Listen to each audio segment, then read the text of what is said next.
Sure. Well, I was born into generations of migrant labor poverty. So most of my family members are not literate. And if you ask them to fill out a form or to, some of them sign their names, they can't do that. Mm. So I grew up with everybody I knew, they would work that day for food that night. I didn't know the words that my teachers used. They would talk about things and I'd be like, what is that word? And they would send me to a dictionary and there'd be 5 more words I didn't know. And it wasn't only words, I didn't know examples they would use because they were using middle class lived experiences as examples. I said ain't every other word. I have 5 brothers, and I am the only family member who's not been incarcerated. And I tell people, poverty doesn't always allow people to be good.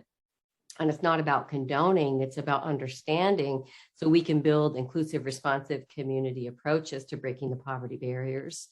So I dropped out of school at 15 and got married a guy from generational migrant labor poverty who was illiterate, had dropped out of 7th grade. And we began our life exactly as we had grown up. We had our honeymoon in a cherry field in Washington State.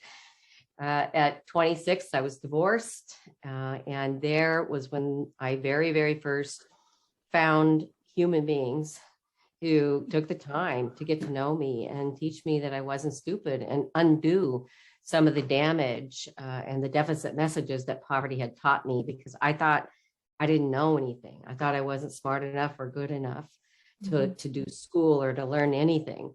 So that was a huge piece, and getting help with housing and getting some of the Maslow needs taken care of so that I could have the luxury to get a GED. And then 10 years later, a doctorate. And of course, there's a whole lot of things that happened in between there.